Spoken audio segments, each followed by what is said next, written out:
Whoa, whoa, whoa, whoa. Damn right, I'm a UPK nigga. Straight out of 1 West, no contest. We the best to the niggas that's living, trying to contend with the stress. Going through the test, no access, cause you oppressed slaves. Niggas is dying off in waves. Living in dirt, now it's a grave. Niggas cross-talk through the crosswalk and throw the white chalk over the bodies of roads that you paid. Americans killing us, saying they fearing us, put the drugs in the hood. Now my niggas delirious, put a gun in my face. All because of my race, click, boom, flash, for some Skittles to murder my ass. Like a sheep to the slaughter, heart beating harder and harder. Baptized with these words, never dipping in water. So now we pray to the Father, give strength to the Father that's looking for the water. That's fucking taking our daughters, nigga, it's wartime. Lights up, nigga, showtime. Got the green light on that ass, yeah, joke time. Either boot up, shut up, or get your ass up. Cause we ain't got time to be playing this all fucked up America. Heaven for the thief, hell for the slave. Reaping what you sow, meaning giving back what you gave for a clean slate. Trying to imitate, you was always fake. America, every city, state, this is your fate. Whoa, whoa, whoa, to America. Whoa, whoa, whoa, to America. Whoa, whoa, whoa, to America. Whoa, whoa, whoa, to America. On the timeline, giving the rhythm to expose the intricacies of things. Vibe, who am I? Oh, I ain't shit. But getting lit is a pastime, so in a minute I'ma pass out. I hope you get it. If you didn't, you can crash flying. Kinda simple if you feel it, catch your last line. But it will confuse a bad mind. A damn shame. That's the exact thing. Don't get your ass fried. Bombs from the sky, rich devil lullaby. Then a nigga fly. Hope you got an alibi. Bombs from the sky, rich devil lullaby. Devil misses high. I can see him from the parking lot. Never finna ball out. Devils finna fall out. All out warfare, nightmares in the big house. They murdered us for years and thinking shit won't turn around. Pride never learns. This motherfucker burns down. Yelled in them streets. Told them to breach. Now all of you angels bring woe to this beast. You rule for a time, but we play for keeps. I pray to my Father, bring woe to this beast. Remember them times we hung on them trees. All of you nations bow down to your knees. Remember them ships, they brought us some fleets. Fuck they Apollo, bring them the heat. Whoa, whoa, whoa, to America. Whoa, whoa, to America. Whoa, whoa, whoa, to America. Whoa, whoa, whoa.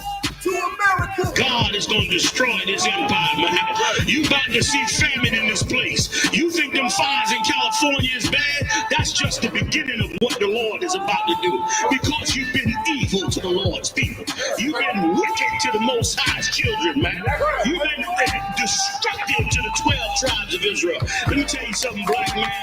You got to put on your strength now, man. Put back on your strength and might, black man, because your day is coming. Your day is coming because the Lord is going to bring judgment on this earth.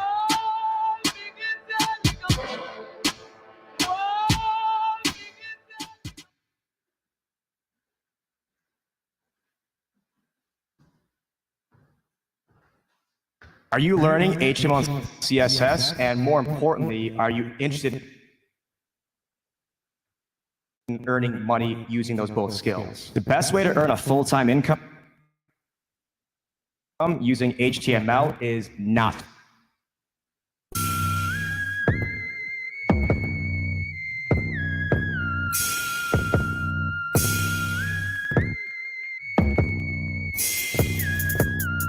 All I wanna do is run it, run it, run it, run it, run it. All I wanna do is run it.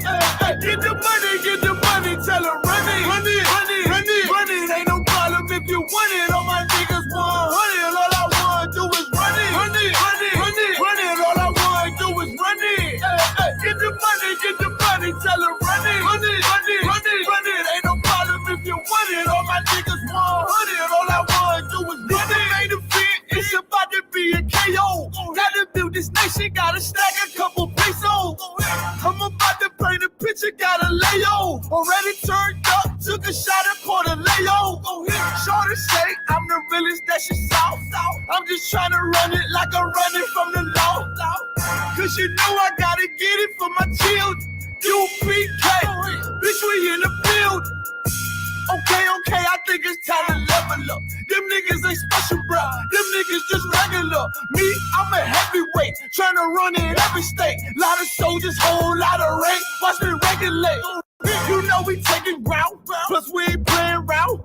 If the nigga ain't got the heart, tell him stand down and put your hands down. Please, somebody call the police. It's a man that all I wanna do is run it, run it, run it, run it, run it. All I wanna do is run it. Get the money, tell her run it, run it, run it, run it, run it. Ain't no problem if you want it. All my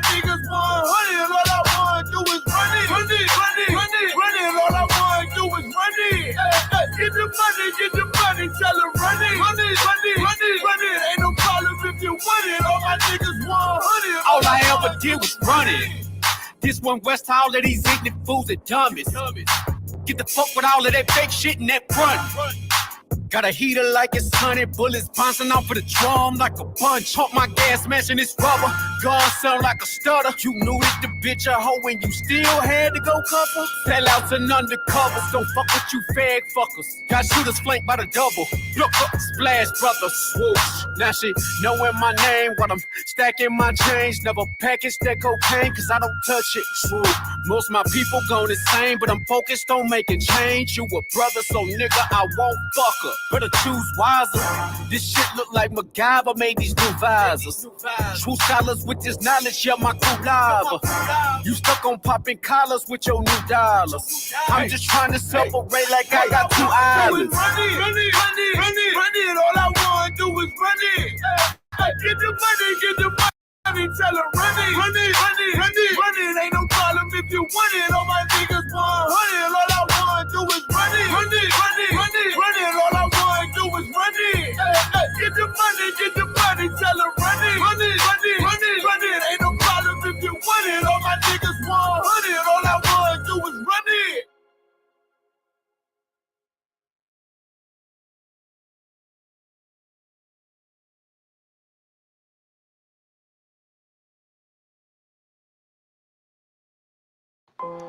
Test 1, 2. 2.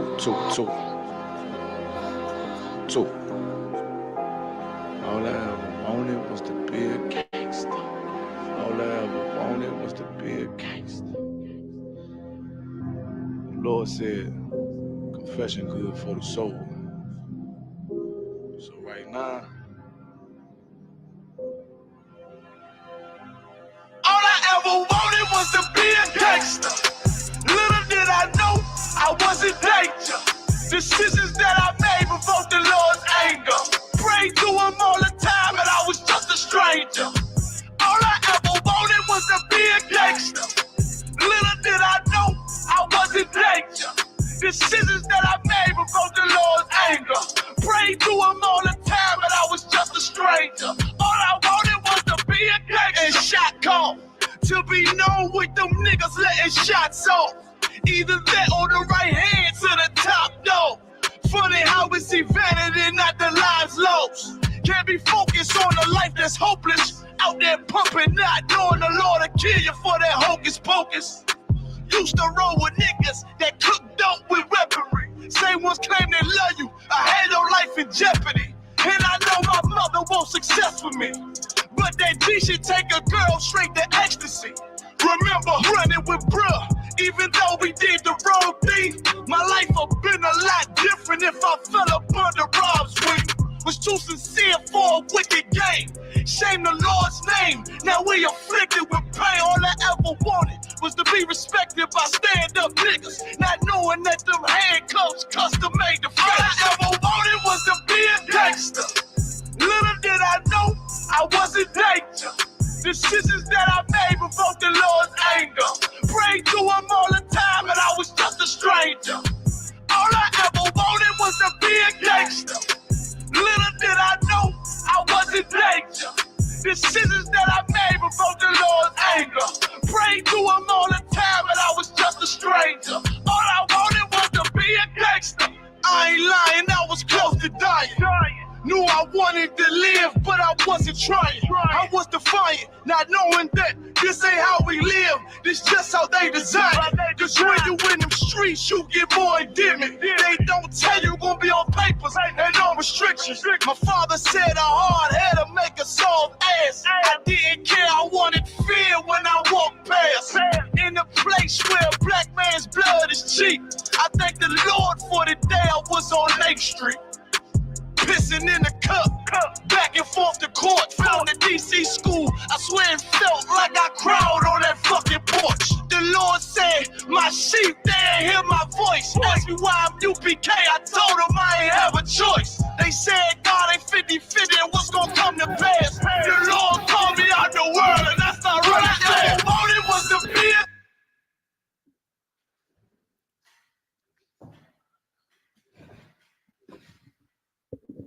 Hey, Shalom, Yahweh Shem Yahshua. Yahweh Shemal Thumb by Shem Yahweh Shad, all the sisters. What's going on, Awan? You can hear me? Hey, shalom, shalom. All right, this is Isupk. Let's clap it up, first of all. This is Isupk, started out of 1 West, 125th Street, Harlem, New York, under Commander General Yohana. We've been bringing out this truth since 1969, that blacks, Hispanics, and Native Americans are the true Israelites of the Bible. This is the Tuesday night Brotherhood class. I'm joined by my N.W.O officer 500 Kyle War, officer 500 by eyes, holding it down until officer 5000 Abraham get in the building. And this is like I said, it's ISUPK Charlotte. And we're gonna get into this Tuesday night Brotherhood class, man, because Brotherhood is extremely important. We can't stress it enough how important brotherhood is for us to make it out of the situation that we find ourselves in. We like all of the turmoil going on in the earth today, especially in America. America has their nose in everybody's business. America has their hands in, like my grandparents and my parents used to say, they got too many irons in the fire. They dipping into too many pots. They over here, they over there. They trying to meddle in this country's affairs, that country's affairs. They're trying to oppress the children of Israel here in their own land. Meanwhile, the Most High is sending plagues left and right to America, whether it be the coronavirus, whether it be the monkeypox, whether it be the stock market crashing, whether it be the dollar going down. I mean, you got, I think it's Germany, and I want to say Italy, that now made gas purchases from Russia in the ruble, man. Getting away from the petrodollar or oil purchases or whatever, and getting away from the petrodollar. That's the first time something like that happened in a minute, man. America is losing this global grip, man.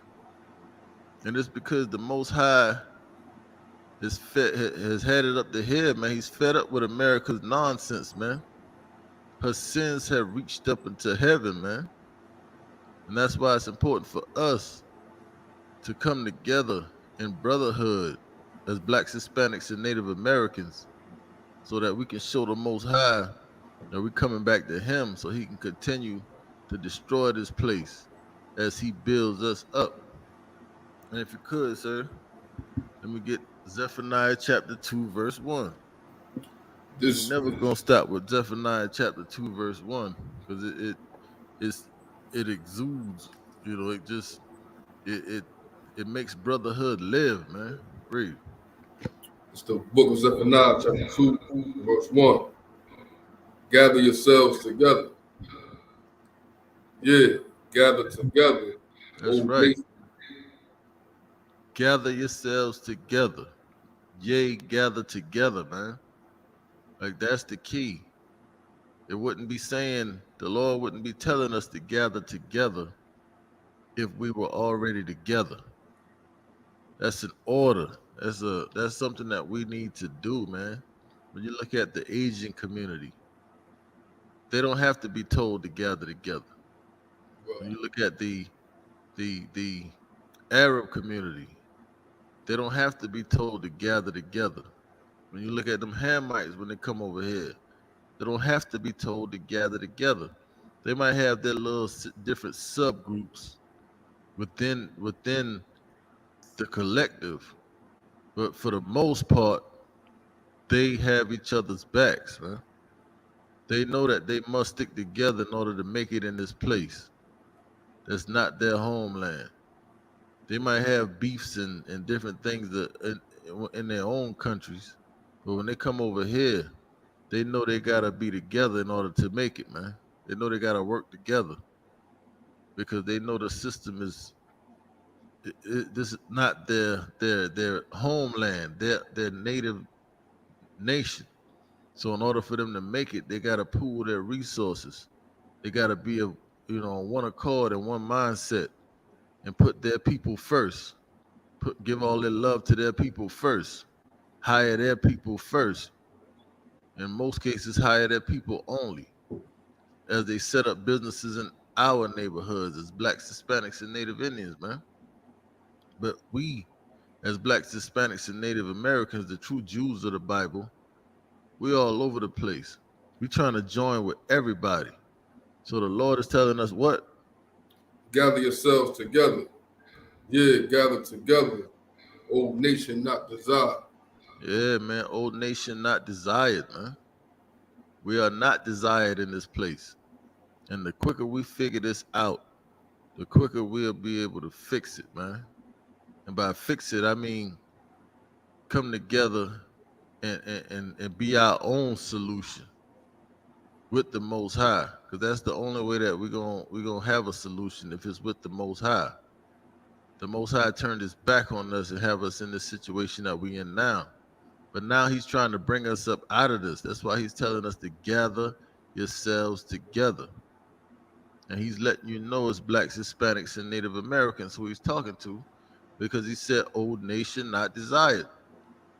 We are not desired in this place. Our oppressor does not love us, man. That's why we get shot down, man.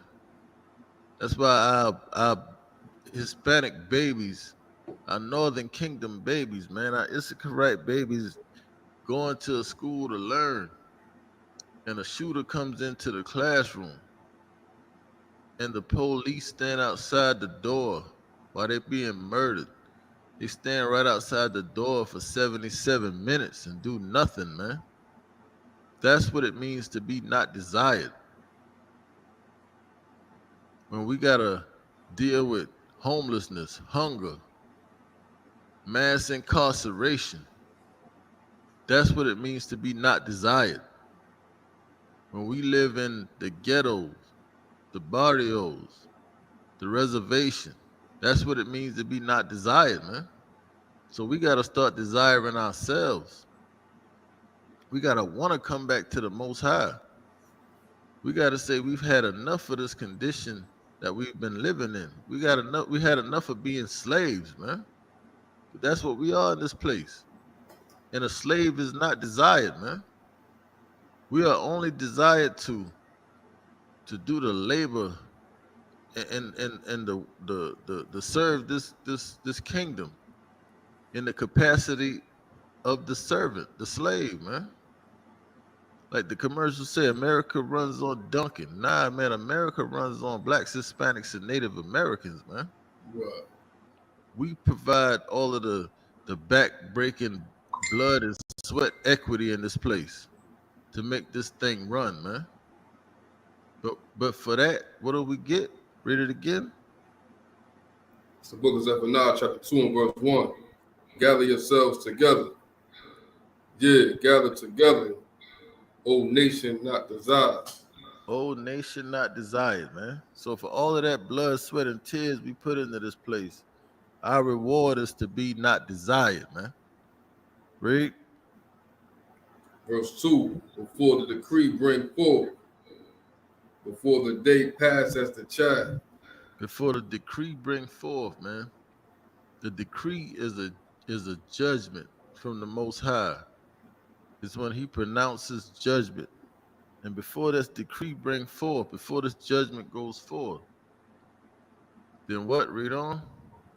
Before the decree bring forth, before the day pass as the child. And the day passes the chaff, man.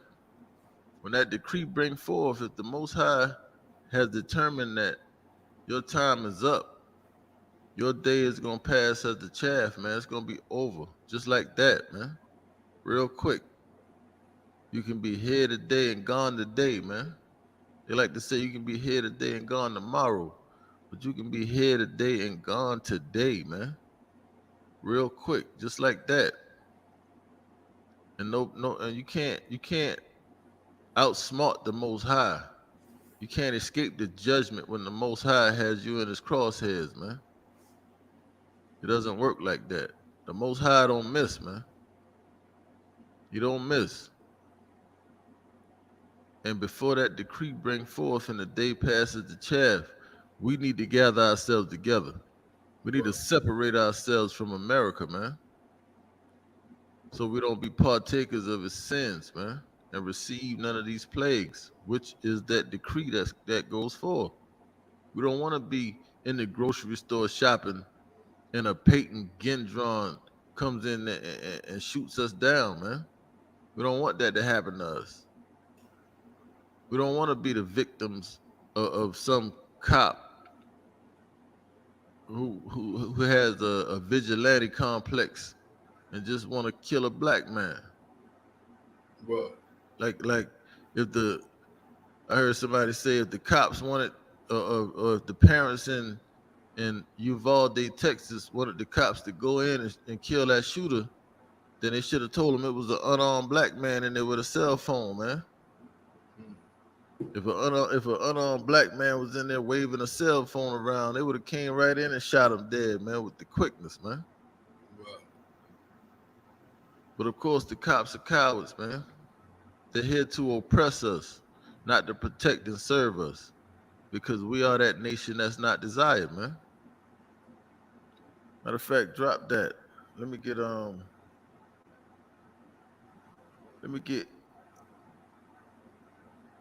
Ezekiel 18 and 31. Go back into this shooting, man, and why these things happening to us as a people, and what we got to do to come up out of this, man.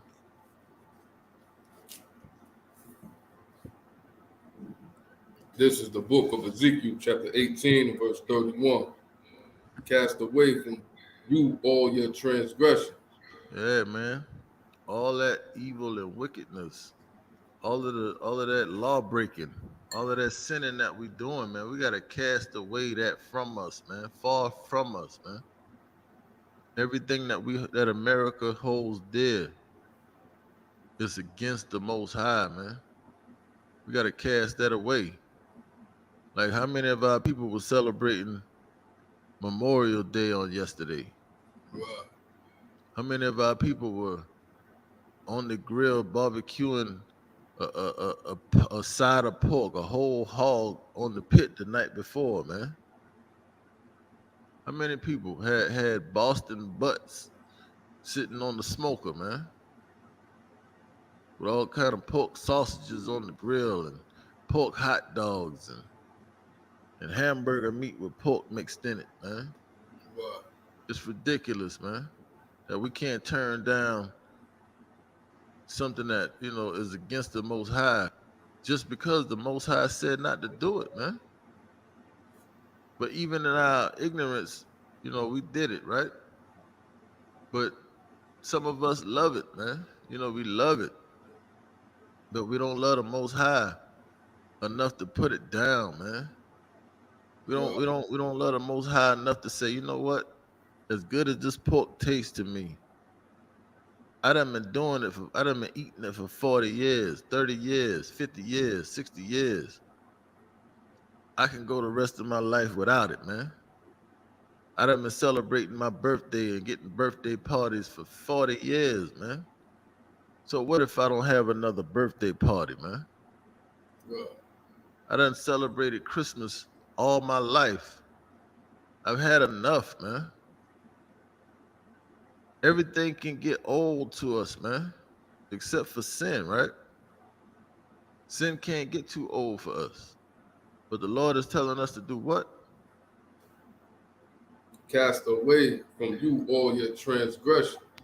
Yeah, man. It's time now, man. It's time to cast away from us all our transgressions, man. Put all that sin up. Cut it out, man. Let it have a bitter taste in our mouths, man. When somebody tell you happy birthday, it should sicken you now, man. Right. When you smell somebody cooking pork, it should be a turn off, man. Right. When you smell that disgusting crab and shrimp, immediately your stomach should start churning, man. Because the Most High said that it's an abomination. It's time for us to put the Most High first, man, over our fun and our fleshly desires, man. Enough is enough as Blacks, Hispanics, and Native Americans. We got to figure out why. We got to take a real in-depth look at why we suffering. And it's not because we're not voting enough. It's not because we don't make enough money in this place. It's not because we don't have the resources that we need. We have all the resources that we need because the Isupk has been on these streets since 1969. Right then and there, the Most High gave us the resources that we need to be successful. The need for the means for us to come up out of this oppression. When he brought the priests and prophets back and the truth of this Bible back. When he brought up back our nationality, our identity, our culture, our language, our heritage, the blueprint to how we're supposed to get out of this captivity and this oppression.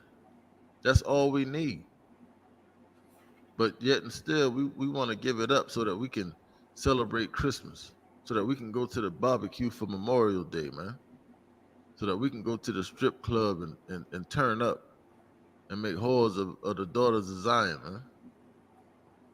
These are the things that we got to stop, man. Read on. Whereby ye have transgressed and make you a new heart. Yeah, man, we need a new heart, man. And what is your heart? Your heart is your mind, man. We need to get our minds right, man. That's what we say, right? As Blacks, Hispanics, and Native Indians, get your mind right, man. And that's what we need to do. We need to get our minds right because we got our minds all on the wrong things in this place, man. If it ain't how to get a dollar, it's who woman we're gonna take tonight, is who we're gonna rob tonight, Right. is how high we gonna get tonight.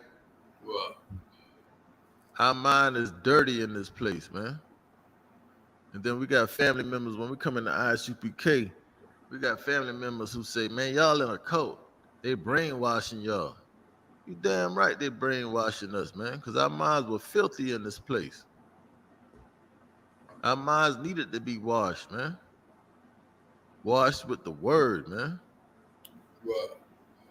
That's what the word does, man. It cleans up all of that nonsense. Read on. And make you a new heart and a new spirit. For why will ye die, O house of Israel? Yeah, man. Blacks, Hispanics, and Native Americans. Why should we die, man, continuously? Why can't we take a inventory of our lives and see what's causing us to die, man?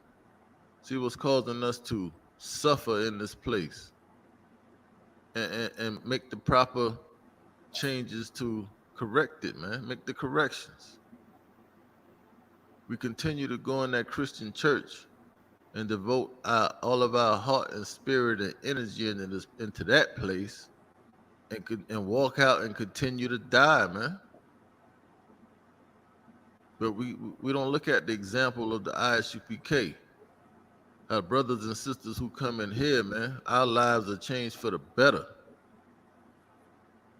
Because that's what we did as brothers and sisters. We came in here off of these streets because we didn't want to continue to die, man. We saw death all around us.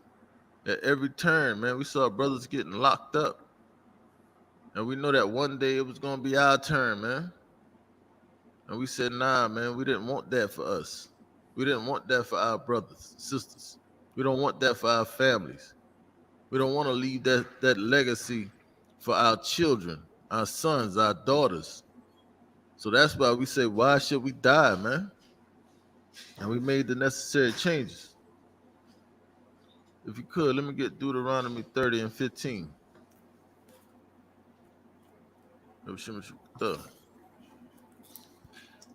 That's what it's going to take.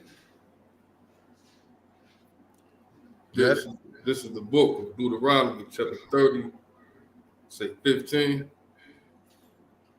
Come. Verse 15. See, I have set before thee this day life and good. That's right, man. This is what the Most High is telling Moses to tell the children of Israel, man. That he set before us this day life and good, man. The law is life. The law is good, man. Don't let that disgusting Christian pastor tell you that the law is done away with, man. What?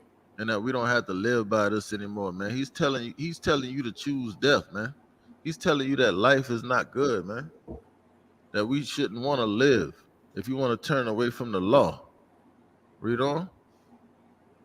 See, I have set before thee this day life and good, and death and evil. That's right. Those are the only two choices we have as Blacks, Hispanics, and Native Americans, man. Either we're going to serve the Most High and choose life and good, or we're going to turn our backs on the Most High and choose to sin and be wicked, man, and choose death and evil, man. That's the only choices that we have. Don't let anybody fool you about free will, man. And with that, I'm going to pass the class over to Precinct Officer 5000, Officer Abraham.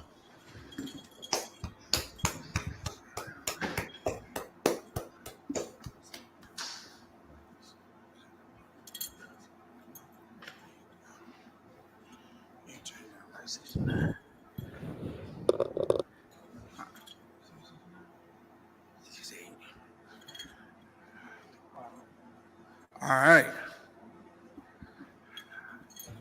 Cover it up one more time. The water for Officer Baaz holding it down. You understand? Shalom, brother. You know what I'm saying? We're going to pick up right where he left off. Talking about brotherhood, man.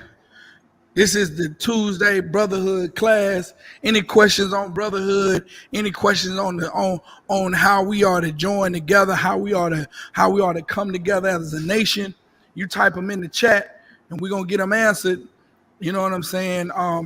Blacks, Hispanics, and Native Indians have a definite a lot of work on our hands as far as brotherhood, how to treat one another, how to move around one another. You know what I'm saying? This place, America, has made Blacks, Hispanics, and Native Indians just natural born enemies against one another for different reasons. Light skin, dark skin, you know what I'm saying? Tall, short, clothing, you know what I'm saying? A bunch of nothing that causes Blacks, Hispanics, and Native Indians to fight and war against one another, which is ridiculous. You understand? Considering what we all have been through as a nation under this oppressor. You know what I'm saying? We went through the lynchings and the murders, all of us. You know what I'm saying? You know, the Hispanics are locked up on the border. You know what I'm saying? The Taino, the Native Americans and the Indians have been pushed on reservations. You understand? Black people have been, fighting for civil rights and all of that since the beginning of time. And it is just commonplace for the so-called oppressor to pit us against one another when he knows that if black and brown come together, he have a formidable foe, and the Lord will be on our side, man. The Lord will be on our side. So our feuding between in the midst of one another is just causing the Most High not to avenge us as a people, fight for us as a people. And the oppressor knows this. He knows that if the Most High starts to fight for us as a people, you understand, he can't beat that enemy. He can't fight against the Most High. You understand? He can try, but he won't win. You see what I'm saying? So where was we at, Chaos of War? It's the book of Deuteronomy, chapter 30, and verse 15. Mm-hmm. See, I have set before thee this day life and good, mm-hmm. and death and evil. Mm-hmm. Verse 16. In that I command thee this day to love the Most High thy power, to walk in his ways, and to keep his commandments. And walking in the Most High's ways is the brotherhood, man. Well, Is how you treat one another. That's you know, Christians bang on that all the time about how you know they love and they treat one another and they, you know, this, that, and the third, about how they, act as a Christian, and I treat everybody right, and which is a lie. You understand? They really don't show no brotherhood or no unity in that Christian church anyway. You got the different organizations battling against one another for power. You got the deacons battling against one another for power. You got the ministers doing the same thing. You got the choir members jaw jacking back and forth about one another. You understand? They don't show no unity. They don't show no brotherhood in the Christian church. They don't show no type of camaraderie in the Christian church, man. They just talk a whole bunch of talk. They beat the air a lot. And really, they are the most, you know, vile and disgusting pieces of garbage you ever want to see. You hear countless stories about how people felt like they were betrayed in the Christian church. It's because the Christian church don't set before you life and good or evil and death. They don't tell you that the Christian church never told you in the Bible that, you know, sleeping with your brother woman is a sin and God don't like it. Being a homosexual is a sin and God don't like it. You understand? The Christian church is the most politically correct place you can find on the earth besides, you know, Wall Street, the Capitol Hill, man. You understand? They never set before you what sin is, what pleases the Lord. They sure won't go into brotherhood at all. Go ahead. And to keep his commandments and his statutes and his judgments, that thou mayest live and multiply. Right, that thou mayest live and multiply. Go ahead. And the Most High thy power shall bless thee in the land whither thou goest to possess it. Right. Go ahead. Verse 17. But if thine heart turn away, so that thou wilt not hear, and shalt be drawn away and worship other gods and serve them. Verse 18. I denounce unto you this day that ye shall surely perish. And we perishing, man. God. Salakia, and we perishing. You know what I'm saying? That shooter was allowed to go up in there. Where was Buffalo, New York, where a lot of us perished at? Go up in there. The Lord allowed that to happen. You understand? To show us how we have no protection, how we're vulnerable out here in the world, man, without the Most High, without that protection of the Most High, we're vulnerable, man. You understand? Go to 1 John 4:20. 1 John 4:20. We're vulnerable out here without the Most High. That's why we should keep His commandments. You understand? We should keep His commandments, and we should, and this is a number one thing about the Bible and about this book, this holy book, this separate book, and it's separate for a reason. It's separate because we as a nation, blacks, Hispanics, and Native Indians, the lost 12 tribes of Israel, we ought to be separate, man. Well, we ought to be separate. And what separates us from the other nations? It's the Most High's laws, statutes, and commandments. That's what separates us from these other nations. That's what causes us not to pick up a gun or a rifle and go into a crowded room or a place where our brothers and sisters and just start shooting up the place.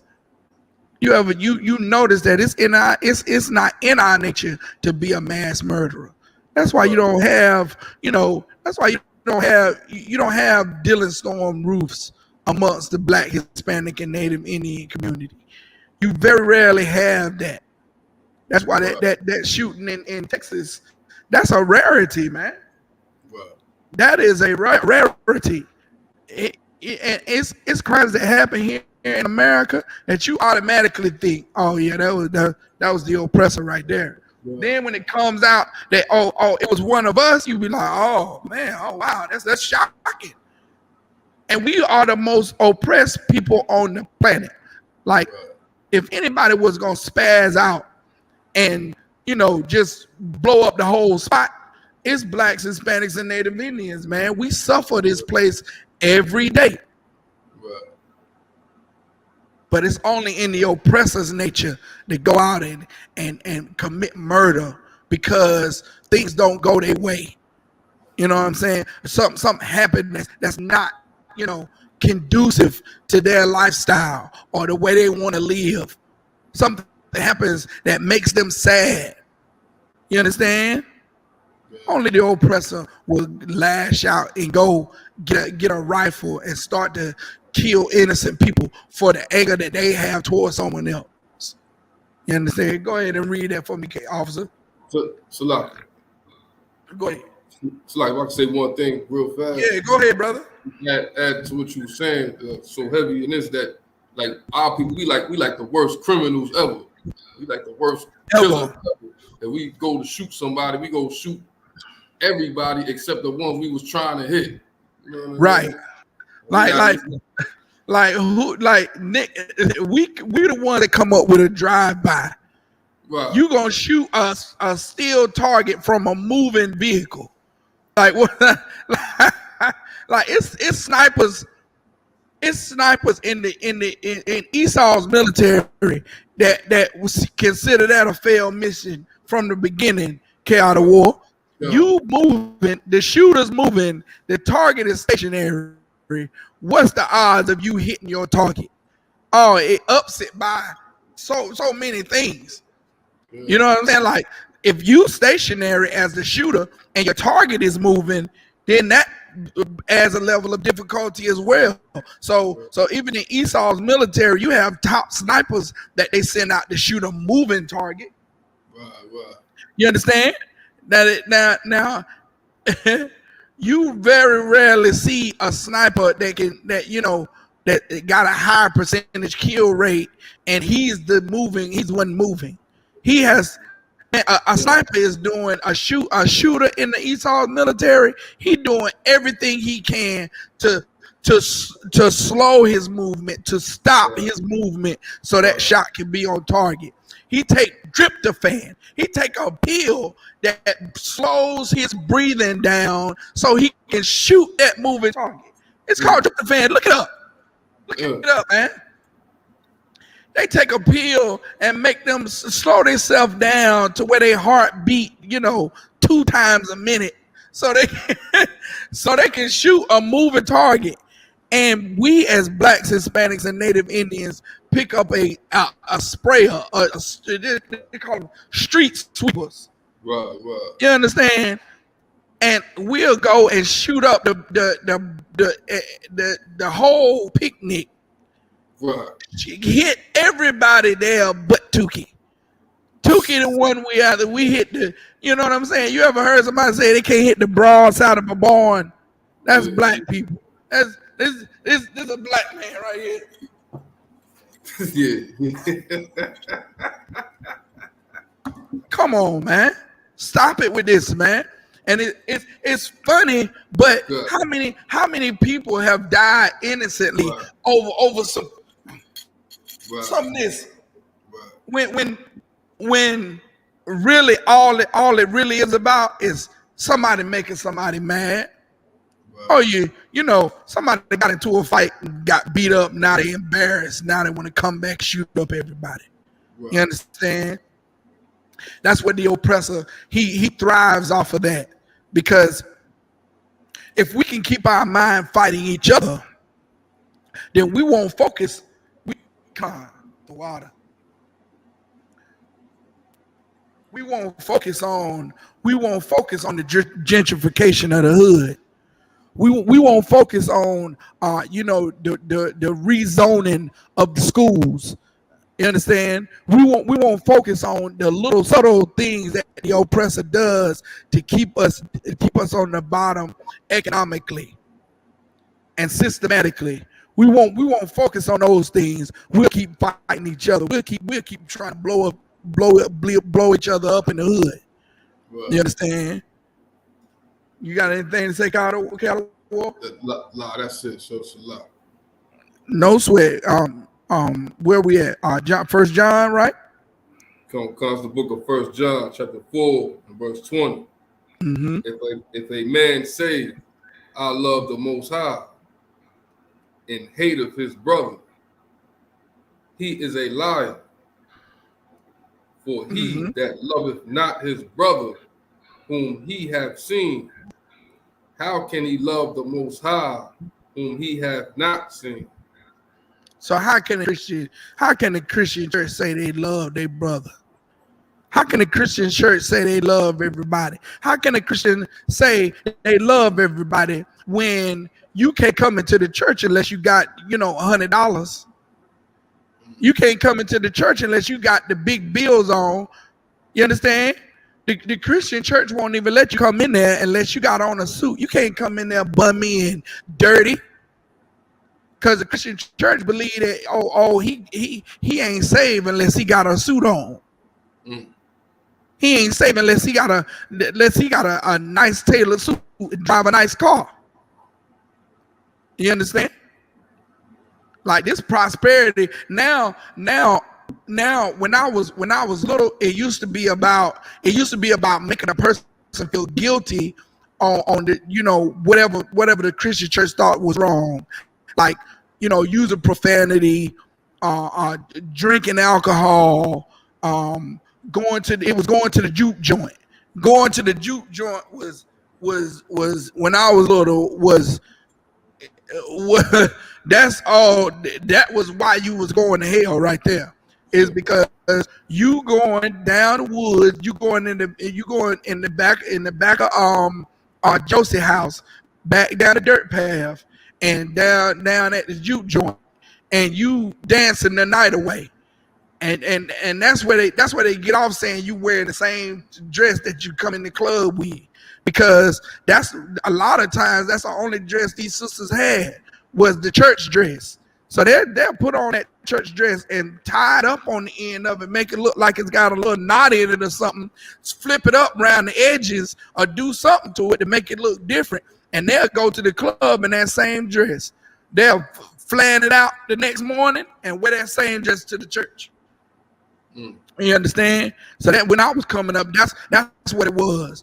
It was going out clubbing all night, hanging out all night at the little different spots where blacks, Hispanics, and Native Indians would hang out.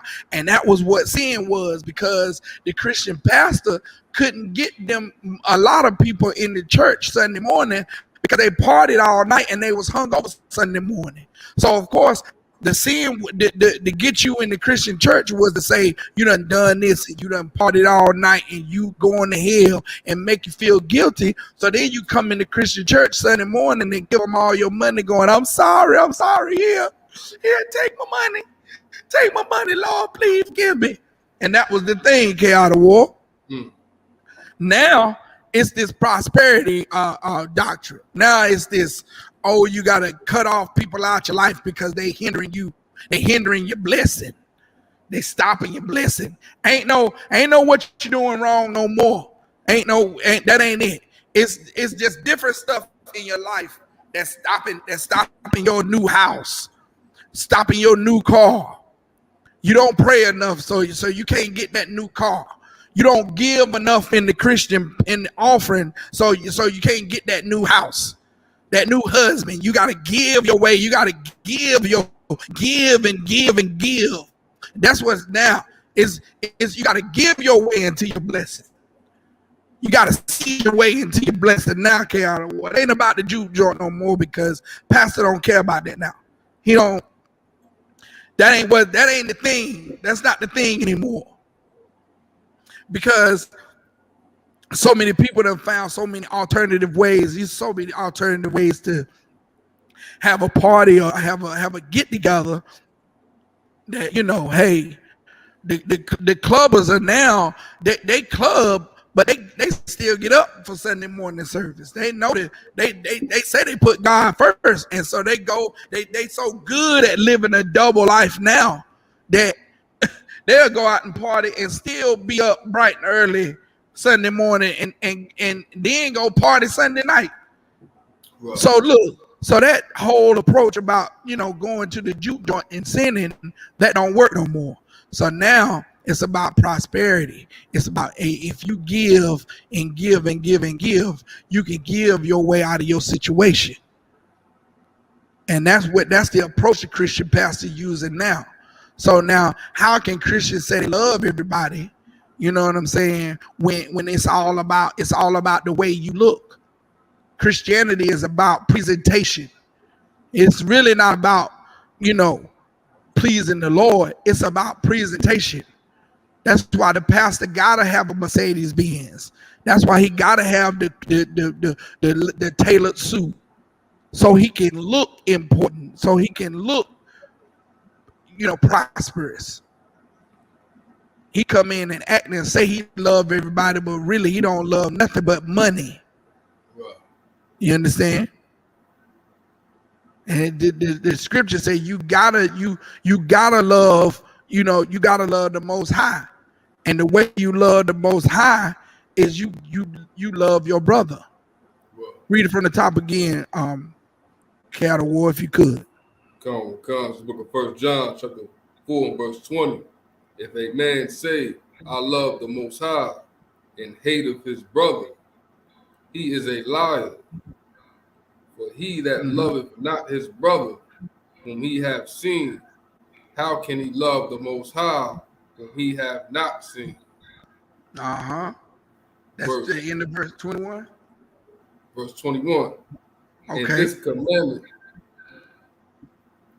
have we from him, that he who loveth the Most High love his brother also. Okay, now go to Mark 12 and 31. Mark chapter 12 and 31. We're learning that the man that say that he loved them, that he loved the Most High, has to love his brother. You understand? And we gonna get into real love for your brother and your sister. And it's basically what the Isupk do every day under Commander General Yohana, under the men that's over us, they taught us to do this. So now we do it every day. Go ahead, read that when you get it. It's the book of Mark, chapter 12, verse 30, sir. Verse 31. Verse 31. And the second is like, namely this, thou shalt love thy neighbor as thyself. Thou shalt what? Love thy neighbor as thyself. You have to love your neighbor as yourself. And now, just to give you a little backdrop, your neighbor is not the person that's just sitting beside you. You understand? A lot of people think that your neighbor is the person that's just beside you, so anyone can be your neighbor. That is so untrue. When this was written, there was no doubt that Israelites hung together. We didn't mix and mingle with the other nations. You understand? It was already known. It was a known law that we should not mix and mingle with the other nations. That's why Christ said, go ye not into the Gentiles, but to the lost sheep of the house of Israel. So your neighbor back then was your brother or your sister from the same race, from the same nation. So when it says love your brother as yourself, it's not talking about the one you just find beside you at the time. It's talking about your family. It's talking about your nation. You got to love those brothers and sisters in your nation. You know, the ones you don't see every day. The ones who you don't know. You got to love them as yourself. Meaning the same thing, the same way you would take care of yourself, you are commanded to take care of your brothers and sisters the same way. You understand? You can't make usury of your brothers and sisters. That's why the Christian church is such an enemy to blacks, Hispanics, and Native Indians, because the Christian pastor will take that money that he's supposed to be divvying out for the community. He'll take it and buy that new Benz. He'll take it and buy that new Taylor suit. He'll take it and buy that new house, that beach house, the jet skis. He'll take it and go on a vacation and buy the Louis Vuitton belts. Where he's supposed to be taking that money that's gathered up, and he's supposed to be paying the bills of the people in the community. So the people in the community won't have to suffer the poverty that, you know, that we being played and oppressed with. The pastor is not suffering the poverty at all, because he's taking that money that the Lord entrusted him to be in that position with. The Lord entrusted that Christian pastor to get up in that position. And when he got up in that position, he starts to now take the resources that's supposed to be meant for the members, the ones that's taking care of or that's supporting that place, supporting him. He's supposed to take it and now return that favor, return that because they're supporting him when it hurts. You understand? They're giving that 10% and making sacrifices to do it. The scripture says, where your heart is, that's where your treasure lies. You understand? So now your treasure is supposed to lie with, you know, in the truth. It's supposed to lie in the truth. Is you supposed to be able to bring your money to the church, and then at the time of your need, the church come through for you. When you need a bill paid, when you need help with a family member's burial, things that you go through in life, you're supposed to be able to come to the Christian church and get that help you need. That's brotherhood. You understand? That's what happens in the ISUPK. The brothers and sisters support the ISUPK. Then when they need the support of the ISUPK, when they need food to put in their refrigerator, when they need bills paid so they can keep the lights on, Commander Junior Hunter pays those bills. You understand? The brothers and sisters in the ISUPK support the ISUPK. So then in Kannapolis, when rent need to be paid to keep this truth going, the request is put in and the rent is paid. Commander Junior Hunter then knows how to divvy out the resources that's coming into him. He's not taking those resources and buying new Louis Vuitton shoes.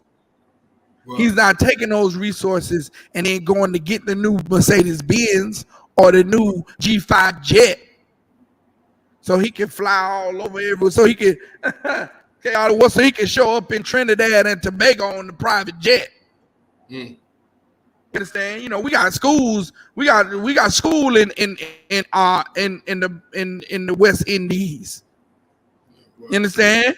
We got a school in Brazil and Mexico. So then when he want to show up in Mexico, he don't just jump on the G5 and he there. Nah, that ain't what he do. Because that's not for him to do. That's not his reason. That's not his money. You understand? And that's why the Christian church is such an evil, wicked place. Is that nasty pastor think that that's his money, and then he'll say it's God's money, but he turn around and he'll say, "Well, I'm God's representative, so it's my money." It's so sick, man. It's so sick. Right. And you hear about it all the time. All the scandals. You understand? These Christian pastors be getting tied up in. All the money laundering scandals they get tied up in. you know, and they try to backpedal and backtrack on, you know, just instead of just admitting like, yo, we using this money for something else other than what it's supposed to be used for. You understand? And that is just ridiculous. And then when someone in the organization or in the church needs some help, oh, then they got to jump through hoops, N.W.O. They got to fill out this paper and go to this organization and fill out that. Or when they belong to a church, they've been giving their tithes to every month for the last 15 years. Right. But then when they behind on the rent and they need the rent to be caught up, or they got to go to crisis control or some kind of organization that, you know, the Christian church lead them to. The Christian pastor say, go pray on it, and then give them a little pamphlet of community organizations that can help out with, you know, do power bills and rent payments and utilities. Ain't that something? Ain't that a shame? Because they don't love their neighbor as they do themselves. Right. You understand? And now go to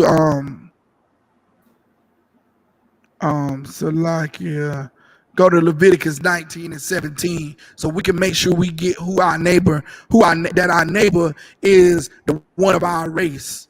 You know what I'm saying? That's who your neighbor is, man. And you have to love your neighbor as you love yourself.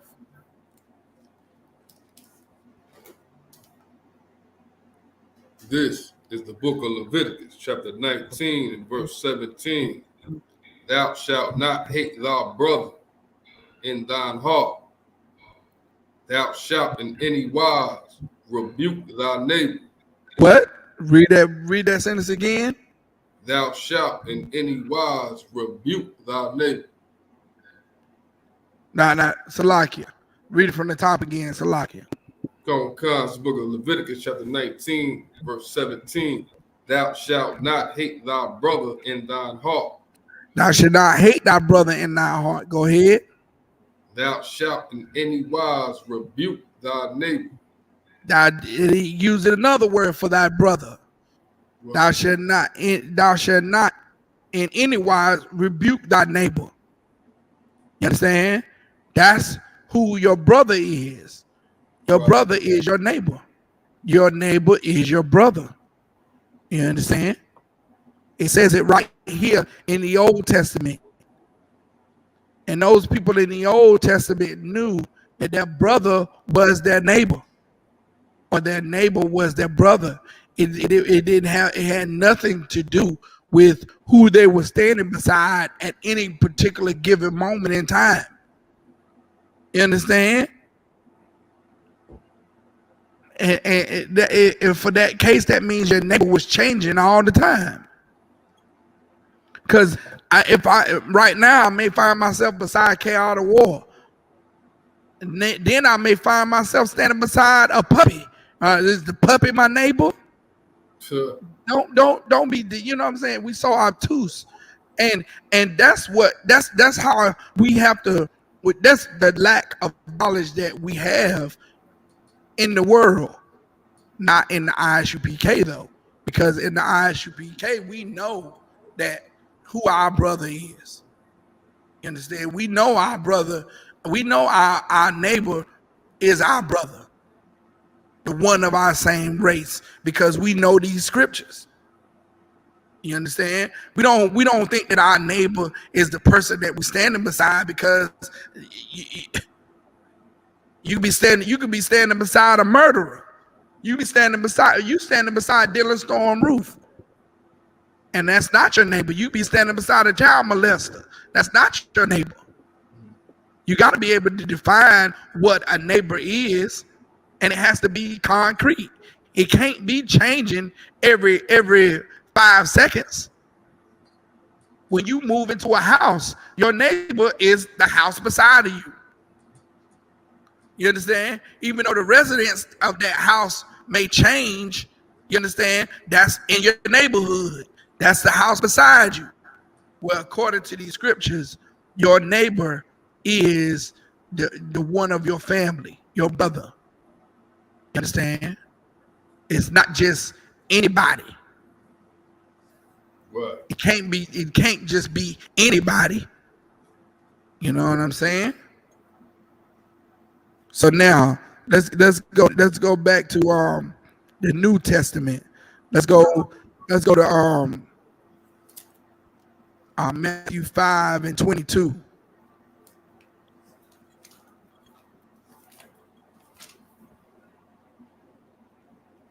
Matthew 5:22. This is the book of Matthew, chapter 5, verse 22. But I say unto you that whosoever is angry with his brother without a cause, Mean angry with your brother without a cause, meaning without that brother, running an offense or a sin or a transgression against you. You angry with the brother. You angry with the brother because he walked by me. Like black people get angry with each other for some of the most ridiculous reasons. Like right. he came in, and when he came in, he looked me up and down like I was small. So now you mad at the brother because he looked at you. The brother looked at you. Now you mad at him. Or sister would say, every time this other sister come by me, she give me this strange look. She give me a look like I stink. Only blacks, Hispanics, and Native Indians will get up, like literally upset with someone off of a look, right. off of something very indirect. Right. You understand? A look. I know so because I've had people tell me the way I look is offensive, and it could have nothing to do with them. I could be looking sad or mad or for whatever reason, and like my daughter tells me, I look mean. I look mad at her all the time. I always look mad. And my response to that is,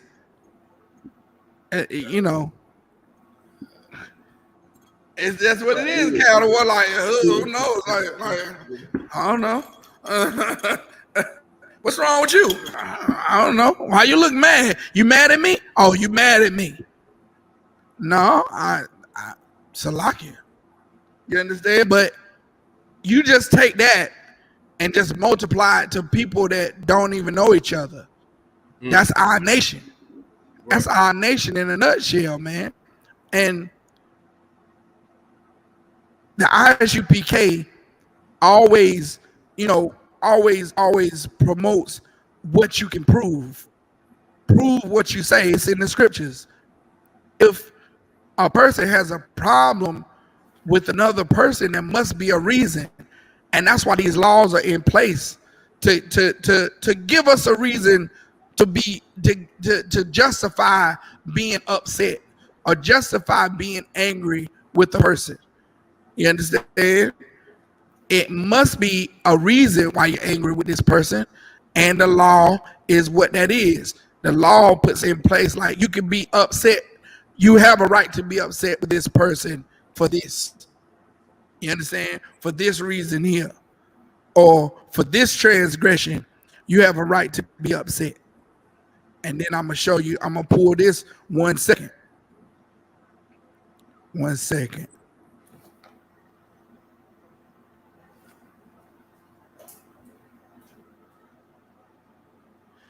So now read that from the top, N.W.O. Comes the book of Matthew, chapter 5, verse 22. But I say unto you that whosoever is angry with his brother without a cause shall be in danger of the judgment. And you shall be in danger of the judgment if you upset with your brother and he's committed no crime against you. That causes division in the nation, man. Right. You understand? There's no crime being committed against you, but you upset with your brother. Go ahead. Right. And whosoever shall say to his brother, Rakab shall be in danger of the council. Meaning you get upset, you embarrass your brother in public. Like say me and N.W.O, we walking with each other and he bumps into me, he steps on my shoe. I push him off. I say, brother, what's wrong with you? What's wrong with you, sucker? You stepped on my shoe, nigga. What's wrong with you? You can't see where you going? That rebuke and recall is what the Bible is talking about. You understand? You can't do that. It's an inanimate object. The brother stepped on your foot. Your foot is on the ground. Your foot is connected to the ground. It's like basketball, N.W.O. Yeah. If you reach for the ball and I slap your hand, your hand is what? In the way. Nah. What is the rule book on basketball? If I reach in and get a clean steal, but I slap your hand in the process, your hand is what? That's a foul. Nah, it's a part of the ball. Okay, gotcha. It's a part of the ball. Now, that's a rule. That's a rule in the rule book. If you make a steal and I graze your hand is a part of the ball. Now, if I hit something else, if I hit your arm or hit you in any way, that's a foul. If I bump you and tap the ball, then that's a foul. If I hit anything else, like these brothers be getting the ball stripped from them, they be hitting the hand. They get hit in the hand. Now, if I hit your arm, then your arm is not part of the ball. Your hand is a part of the ball. People may argue that point. You know what I'm saying? But it is a rule. Yeah, got you. You know what I'm saying? It's a point to be argued. So now, go to Ephesians 4 and start at verse 26.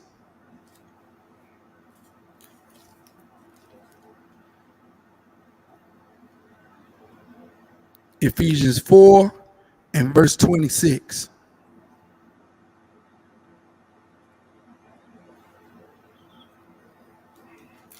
Remember, Salaki, Karen. Remember, you have any questions?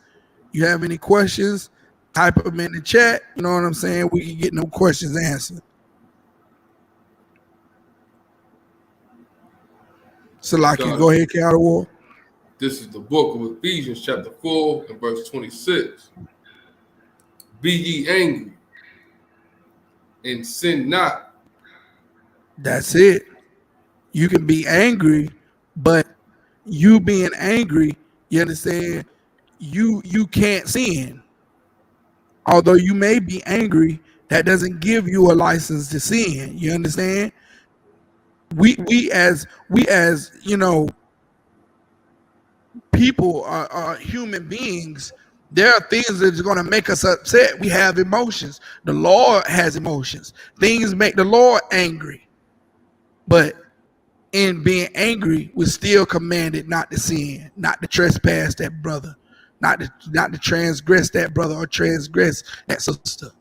You understand? And we in this attitude, even I'll tell you, even Esau does this perfectly. He does it so perfectly. You see it every night on Cops. The cops roll up and this Edomite have, the whole gun out. The whole gun waving it in the air because him and his wife they got into a altercation. He going nuts. He going crazy. The police roll up and he point the gun at them. Now, anytime those officers get that gun pointed at them, they get angry because that's their life in jeopardy. You know what I'm saying? But they still find a way to not transgress their brother. They still find a way not to harm that brother, not to harm their brother. It's their brother. You understand? It's their Edomite cohort or their, however you want to call someone else of their nation. It's their nation. It's their brother. So they find a way not to harm their brother. They find a way to talk it out with their brother.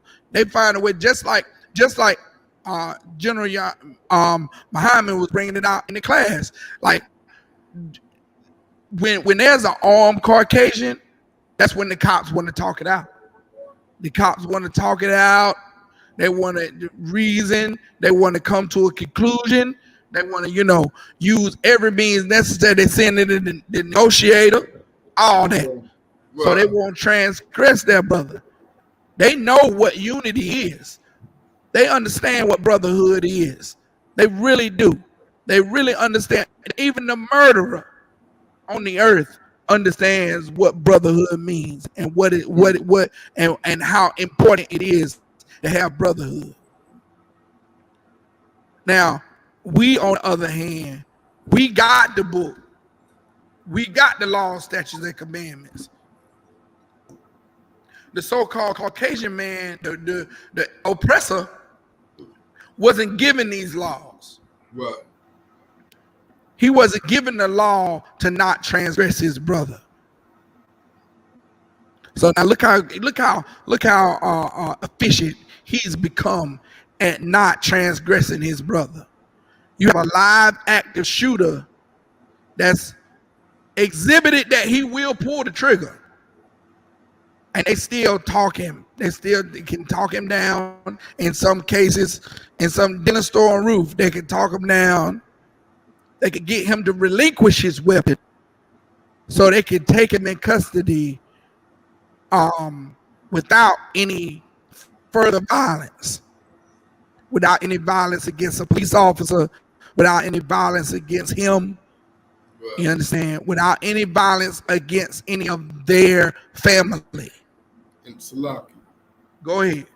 Salaki, if I may add to what you're saying, it's real heavy. Like with Dylan Storm Roof, after he murdered those 9 people in the church, they took him to get some fast food, right? Right.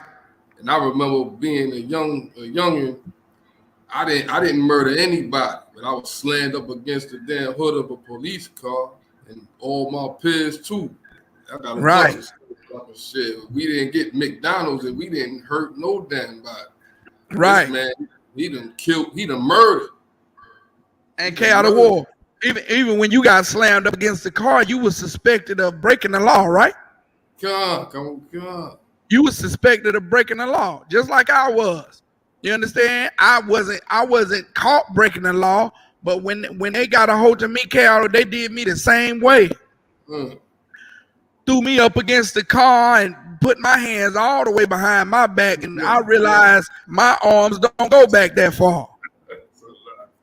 You understand? I realized that then and there I lost flexibility in my older age. You understand? But it did not matter to the oppressor. And what's so bad about it is I asked for his mercy in concerning this situation. You know what I'm saying? We got, hold on, Salakia.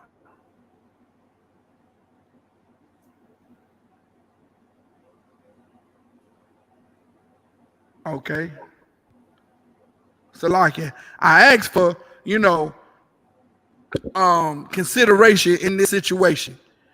And he went into the law. I said, well, officer, I'm not going anywhere. I have no criminal record. You know what I'm saying? So why do you have these handcuffs behind my back the way they are? You can clearly see that I'm in pain. He says that the oppressor says to me, we are required to handcuff everyone in the back. The moment that I violate that rule and handcuff someone in the front, I don't know what you've gone through today. You may spaz out or anything may happen. So now what this officer is saying is, even though you're shackled, you're restrained in the front, you still can harm me in the back. You can't. If you handcuff behind your back, you can't harm me. But if you handcuff in the front, you still have the potential to spaz out on me, even though you show me no signs of spazzing out. I don't trust you. I don't trust you because you're not my brother. You're not my family. Right. You understand? Dylan stormed roof after murdering in the front, and I had no weapon. You understand? I had no weapon under the influence of no narcotic, and I still got handcuffed in the back. You understand? Hurt me. I mean, literally pain. Uncomfortable. Right. Fingers swollen and everything. Did Isupk care? Hell no. Yeah. You understand? At that point, I was worse than a Dylan Storm roof. I was worse than a Buffalo shooter. You understand? Right. I was a max I was a max predator. I was a, you know what I'm saying? I was a what they call it? I was a super predator. Super predator. There you go. Dylan Storm roof just a predator. I was a super predator. Like Hillary Clinton described us. Right, I was a super predator at that point. You know what I'm saying? So go ahead. You got want to add anything? No, Salah. Go ahead. This is Ephesians chapter 4, verse 26. Be ye angry and sin not. Let not the sun go down upon your wrath. Right. Let not the sun go down upon your wrath. Meaning you got a problem with a brother. You know what I'm saying? You should not let the sun go down before you try to make amends for that, you know, get that anger dealt with. You understand? Go to that person. Go to him alone, like the scripture says. Wow. You know what I'm saying? And hash that thing out. If you have to go to council, take it to council, but don't let the sun go down on that anger, man. You know what I'm saying? This is the rules that we have to go by to build this nation back again. Wow. To let everyone know that, you know, we're a nation of people that don't kill each other. We do have each other's best interests at heart. We are showing brotherhood. That's what's going to say. That's what Christ was teaching, man. Christ was coming against those Sadducees and Pharisees and showing absolute brotherhood to his people. Wow. He was doing things for his people that he didn't have to do, and he was showing his people favoritism. And that's what really America can't stand to see. America really can't stand to see us showing us favoritism. I give you a prime example. You get an open parking lot, N.W.O, and put 5 cars in that parking lot, and have 5 of those be brothers. Have 5 people be brothers. Get 5 brothers, 5 cars parked in a parking lot close together. Before too long, you'll see authorities start rolling up. Look at how they treated us in Hebrew Academy. Right. You understand? We gathered in a park. Hey, you know, doing, you know, practicing a little yakarab, doing exercises, and the cops roll up. Right. The cops roll up, want to know what we doing. You understand? Because we can't show each other camaraderie. We can't show brotherhood to one another. Now, every day you ride by any sheiks in America, and you see so-called Esau with his big trucks and big tires. They all gathered there. 16, 20 of them. Revving up trucks and turning on their engines and, you know, blowing their horns and playing their country music. And nothing goes on.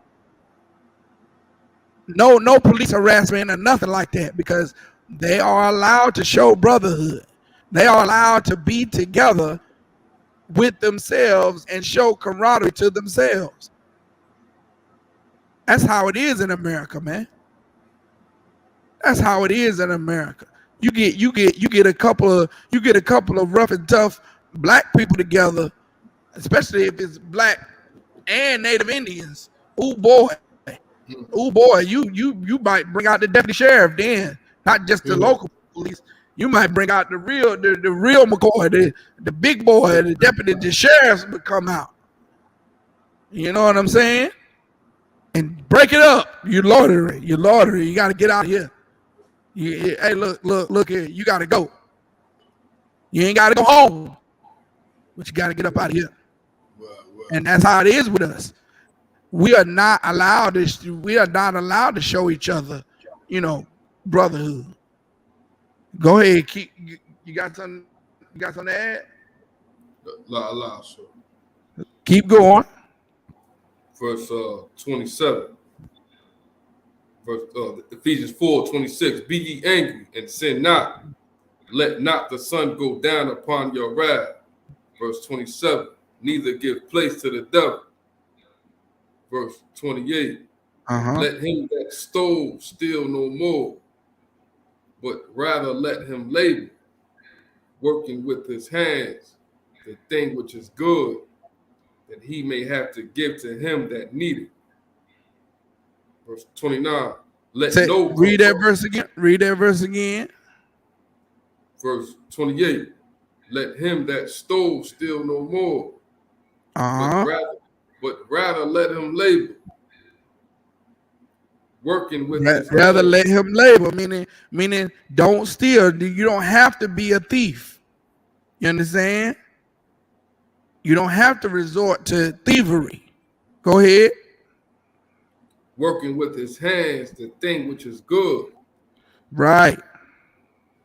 That he may have to give to him that needeth. Verse 29.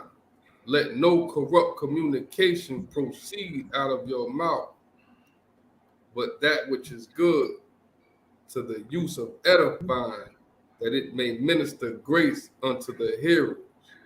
Right. Meaning only let the things that pertain to the law come out your mouth. You understand? That's what's supposed to be. That's what we're supposed to be in our conversation. Is the law about how we don't eat pork, crab, shrimp, and lobster. About how in this society we don't celebrate Memorial Day. We're not gonna celebrate 4th of July. We're not gonna turn around and disrespect our fathers by celebrating Mother's Day. We're not gonna turn around and disrespect mothers by celebrating Father's Day. You understand? Or should I say, we're not gonna disrespect fathers and celebrate Mother's Day, and we're not gonna turn around and disrespect fathers by celebrating Father's Day. Because they both celebrate women. You know what I'm saying? Right. Mother's Day celebrate mothers, and Father's Day celebrate mothers too. They turn Father's Day into Mother's Day. That's another day for you to say, without my mama. You understand? When you got fathers all over here in America trying tooth and nail to be an upstanding brother and a father to their children, and they get hindered on every hand and side, on every avenue they come across. That you got the mother holding them in contempt because he don't bring enough money over when he come and get them. You got the world holding them in contempt because he own child support, making $16 every 2 weeks because all his money going to child support. He got his, you know what I'm saying? You got all different kind of, systematic oppression coming against the brother, and yet he still find time to pick up them kids every other weekend, to carry them out fishing and carry them to the fair and buy them the bear. Okay, I couldn't make it under them circumstances, man. Big up to every father out there that's on child support and still do for their kids. Cause I couldn't do it. I could not have half my check going to some evil troglodyte dragon and still muster out, the $100 it take to show your kid a good time. You know what I'm saying? At any given day, I could not do it. I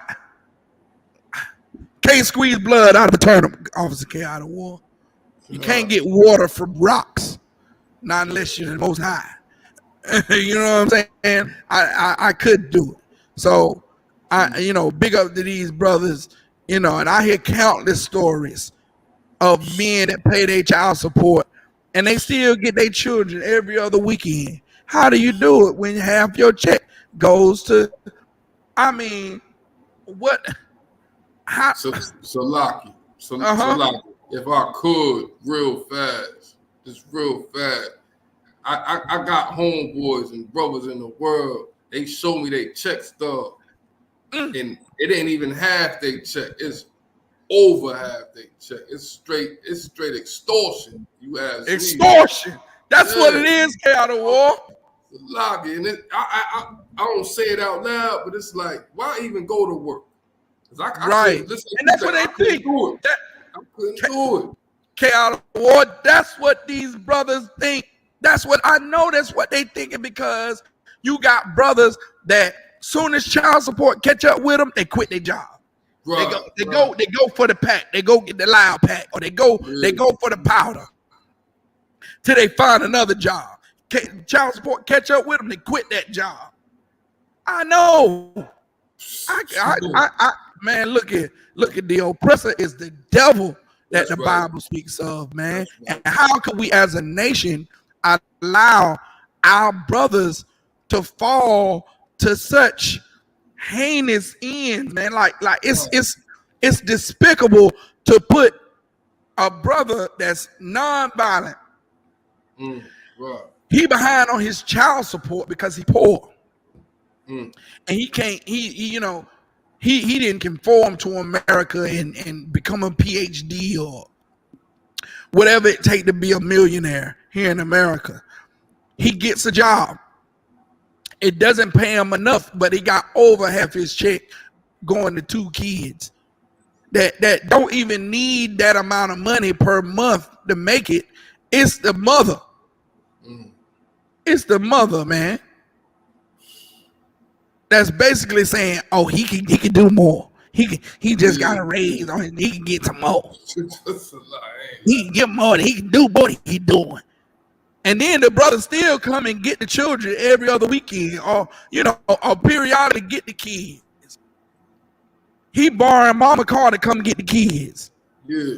Well, let me take them to see their grandmama for a little while and parlay around there for a little while, see grandmama. Let me take them to this little day fair that's going on. How you get the money, fat brother? You know what I'm saying? Well, I saved up, a couple checks or whatever. He finna spend his last little bit to take them to the day fair. And then come out, like, we look for payday though. You look forward to that payday, don't you, Cal? Well, like every 2 weeks, every week, man, you like, man, hey, I'm gonna get a pick me up this weekend, at least for a little bit, at least for Friday and Saturday until Monday come around. You get to feel a little freedom. You get to feel a little taste of, okay, knowing Monday all the bills due. You're gonna be broke Monday, but hey, for 2 days, man, I get a little stress get lifted off of me. And then to get that check stub and see how much you made, but how much you getting. Right. And Salakia too. Salakia too, if I could. Like brothers love their children. They love their children. You know what I mean? Right. They proud fathers. But I've seen brothers I bump shoulders with when they come to like getting off child support. It's like a bachelor party. It's like a celebration. Right. Like finally, like it's like chains get off they. You know what I mean? Right. They finally free. It is, man. It's oppression, man. It's oppression. It's oppression. At its fullest. And you can't help but look at it as oppression, because it's the only thing in America that you get okay. In America, you can have a black card with $100,000 limit on it and max out $100,000, 6 figures. You can max it out, and you're not going to jail. You're not going to jail for it. But you get $2,000 behind in the child support, and you're going to jail. You are going to jail. To jail. You get so far behind in child support, your license get taken from you. So that means because I'm not rich enough to pay child support, now I can't drive. Like, you take away the essential things that make a person independent to be able to provide for themselves. For themselves now.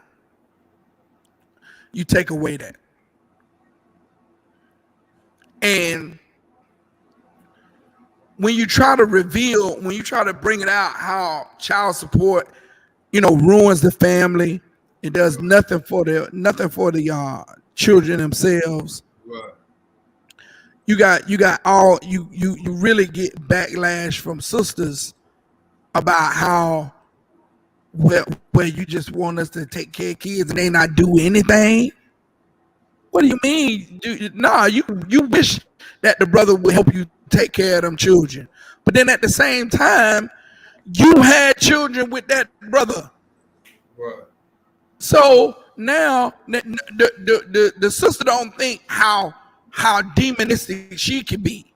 She don't think about all the times where she was just impossible to work with. She just think about all the times where he was impossible to work with. You know what I'm saying? She not thinking about all the gimmicks that she knew was gimmicks that she fell for anyway. Hey, just look, if you love me, you just let me do this part. Just let me get that part. Just let me do that. You know what it is, N.W.O. Like the dude had the babies and just threw the babies on her. You know what I'm saying? No, it was two people that made them babies. Right. Two people that made them children, and I mean, it's like the sisters don't understand the hardship that a brother goes through. They only understand their hardship, which it is valid hardship. The sisters go through just as much hardship as that. Well, I'm gonna say brothers more because that's the nation is built upon men. Without men, there's no nation. So the sisters are going through oppression. Our brothers are going through oppression. We are both in oppression together. So that should even clear the sister's mind, and it should force her to feel, or it should make her think like, I don't want to oppress this brother more. Like it's almost like when you have a child, if you keep whooping the child and the child keeps doing the same thing wrong, you gotta stop whooping this child. You gotta then think about, okay, no matter how many times I whoop this child is still not changing. So we got to do something else. We got to change up the plan here. You know what I'm saying? But a sister don't think about that. A sister thinks, okay, he's on child support, but he's still not doing enough. So put him on more child support. You know what I'm saying? Like they don't never think, well, maybe if let me take the child support away. Let's see how he do then without any child support. And even if he did nothing, that's the consequences that I have to pay for. They never turn the finger and say, it was my mistake. I should have chose to open up my legs to a more responsible brother. What I should have done was I should have got in the car because it had spinning rims on it. And the system was banging.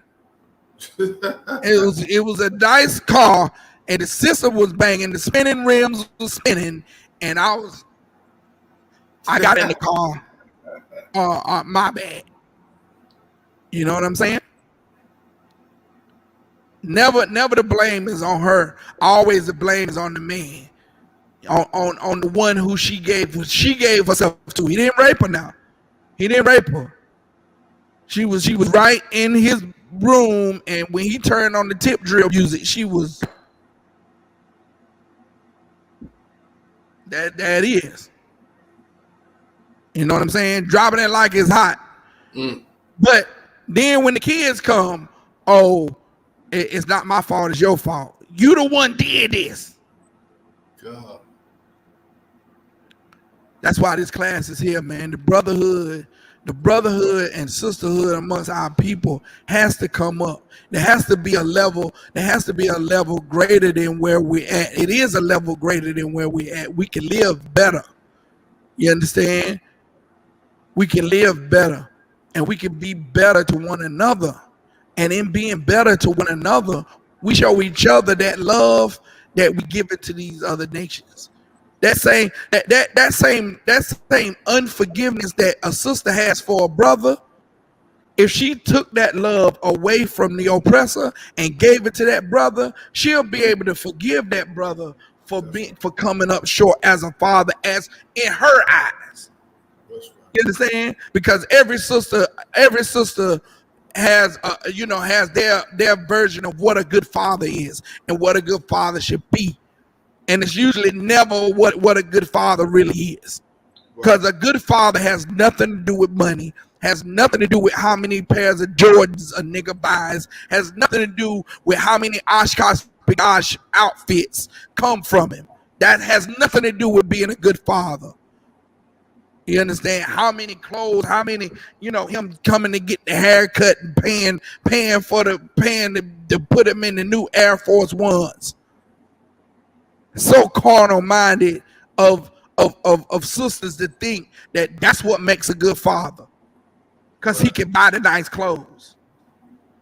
No, man, what makes a good father is this brother teaching that young boy to be a man. That's right. That's what makes a good father. What makes a good father is a man showing this little girl how to be a upstanding woman. That's right. That's what a good father is, man. And it has nothing to do with money. It never has anything to do with money. It always boils down to the lessons, the life lessons that father imparts into that child, where that child learns how to maneuver in this society of oppression and depression. Shows that young sister that she is valuable and she's worth something. Shows that young man that he can grow up to be a warrior, to be a protector of his family. That's what a good father is, man. That's right. It has absolutely nothing to do with money. You understand? We got off on a tangent for a little bit, but the scripture was, be angry and sin not. So, sisters, you can be angry at that man because he won't come in and take care of the baby or get the baby off your hands for a couple of days. But don't sin. Be angry, but don't sin. And don't let the sun go down on that anger. You understand? And if you got a baby's father that you can't halfway get in touch with, blame your goddamn self, you know? Right. Blame yourself. Say, oh, stupid. I should have made a better choice. You understand? Because trust me, he probably thinking the same thing about you. Sure. I should have made a better choice. You understand? Because this here, ooh-wee. I should have thought with the other head. You know what I'm saying? I shouldn't have thought with the head between my legs. Sisters always think it's just on us, like, you know what I'm saying? She's the one gotta bear all the brunt of the problem, but it's not. It goes both ways. You know what I'm saying? So now,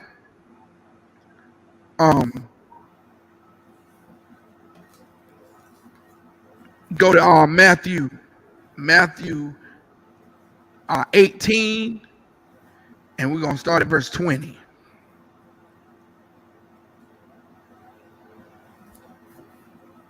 Matthew chapter 18, we're gonna start at verse 20. This is the book of Matthew, chapter 18, verse 20. Mm-hmm. But where 2 or 3 are gathered together in my name, there I am in the midst of them. That's it, and that's what Christ was teaching. Christ was saying, "Hey, look, when if you teach what I've been teaching, hey man, I'm right there with you. 2 or 3 are gathered in my name, I'm in the midst." So he was trying to encourage his disciples to go out here and do this work, man, because he was gonna be with them. He was gonna be right there with them. And it's just like when us brothers get together, when we get together and we talk about our officer Makata's man. How much of a brother he was, how strong he was in the truth. How when he came in, if you wasn't excited about the truth, man, Makata's come in and boom, push your levels all the way to the top. Yeah.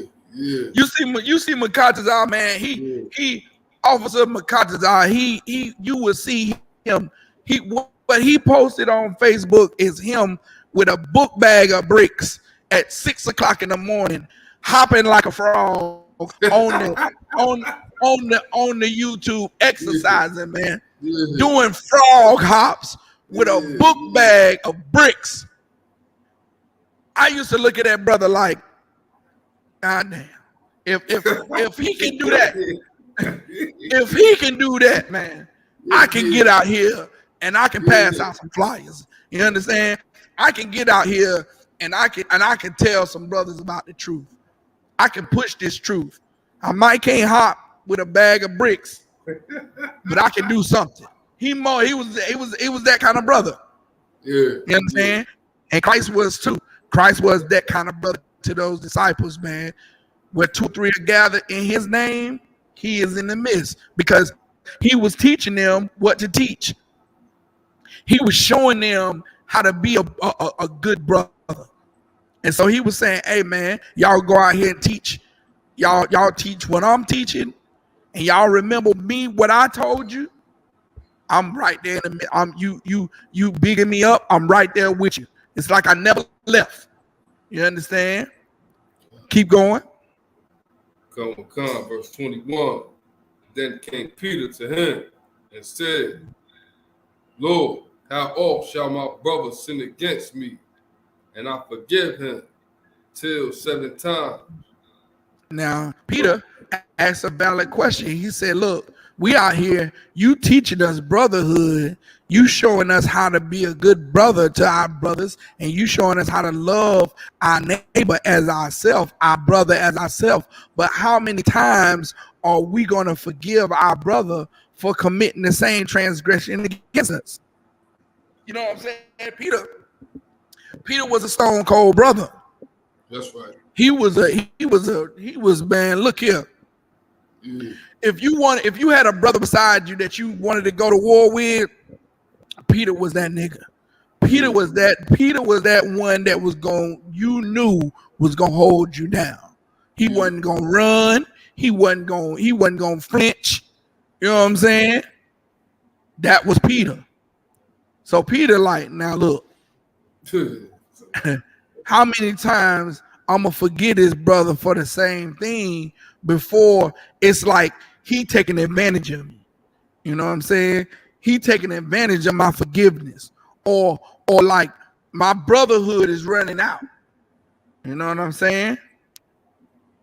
Peter is saying, well, how many times do I forgive him before I don't have to be a brother to him anymore? Where I can take that mercy away.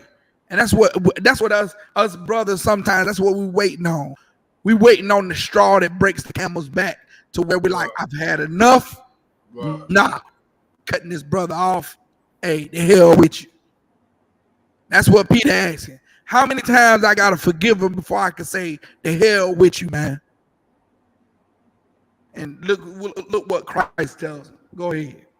Come verse 22.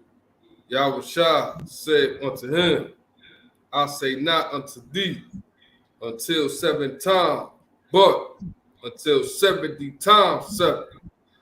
Hey, 70 times 7 is 490 if you want to count it. So now Peter said, should I forgive him 7 times before I could just cut him off? Christ come back and said, hey, look, man, don't forgive him 7 times. Forgive him 70 times 7. Forgive him 490 times. Which is almost like, you know how black people say, if I told you once, I told you 50-11 times. Yeah. What's 50-11? 61? Who takes the time to go, now I forgave you yesterday, I forgave you that one, and who gonna do that 490 times? So what Christ was saying is keep forgiving them. That's brotherhood, man. That's right. That's brotherhood. That's the brotherhood that every Edomite shows Edomite shooter. Is they keep forgiving them. They keep forgiving them for the lives that he puts in danger. When they have to come in and rip the gun from his hands and shackle him down, they forgive him. When they see him coming and come to raid the school and they have to hold the parents back while he in there killing, you know what I'm saying? They forgive him. Columbine High School, they forgive him. The South Carolina school church shooting, they forgive him. You know what I'm saying? Buffalo shooting, they forgive him. A bunch of mass murderers, they forgive them because they brothers. And what does that say to blacks, Hispanics, and Native Indians, man? Esau is forgiving his brothers on a much broader scale than stepping on your shoe. Black people getting into full-out wars because the brother stepped on the shoe or the brother slept with his woman. Esau forgiving each other for way more than that, man. Esau forgiving each other for putting each other's lives in danger. Now the whole deputy sheriff team got to come in and shackle you up and bring you out of here and get the gun from you. Oh yeah, but we forgive you though. We'll bring you out unscathed, unharmed. We'll put the handcuffs in the front and say, man, what you doing, man? What are you doing? Here, man. Here, come get this cheeseburger, man. Oh, stop playing around, man. Can't be doing that. Now we gotta punish you though. Salaki, if I could add, it's almost as if Salaki, it's almost as if they like indirectly applauding the fact that they committed this mass shooting. Like, you know what I mean? Like they ain't saying like oh we against it or we for it, but it's almost like, you know, like yeah, you did it, right? Yeah, they are applauding it. They are applauding it because he's murdering, and murdering is against the law. But instead of treating him as a criminal should be treated, as a dangerous mind, they're not. Because that's their brother. That's their brother. He'll have his day in court unless he push him to the brink. They'll come in and they'll put the handcuffs in the front, and they'll put somebody's coat over the handcuffs so his family won't have to see him getting carted out in shackles. They'll put the bulletproof vest on just in case some sniper is 2 miles away that's gonna sniper him out. You know what I'm saying? They'll respect him as a man because that's their brother. That's our brother, man. That's right. He crazy. Oh, he crazy. But that's our brother. The same way we should be doing our brothers and sisters. That's right. He did some time, but that's my brother. That's right. Oh yeah, he slept with my woman, but no sweat. That's my brother. He stepped on my shoe. It was the new forces, custom, but that's my brother. He came out. You know what I'm saying? He looked me up and he mean mugged me up and down. He looked at me like I was small, but that's my brother. That's my brother. Whatever frivolous reasons we have for going against one another and fighting against one another, we should look at each other and say, that's my brother. And I have to love him like I love myself. And if myself were to come out and step on my shoe, I say, hold on, Officer Abraham, I forgive you. Don't even worry about that. If myself has slept with my woman, I know I love myself. I don't even worry about it, man. She was a hoe anyway. You understand?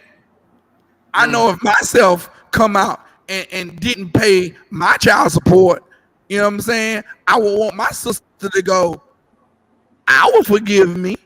Go ahead, brother. I know you had it hard, you know what I'm saying? Go ahead. Hey, look, give me what you can. That's what I would want for myself.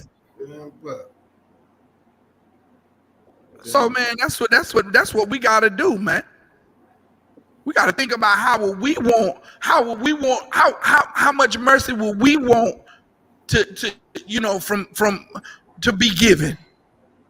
And we gotta give that mercy. We gotta give that love. And if we take the love that we give into these other nations and Ukraine and all these other people that we whole boo-hooing over, and we say, man, nah, man, the hell with them. Let's get that love to this brother. Let's get that blood to this sister. Then we'll have enough love to go around for one another, man.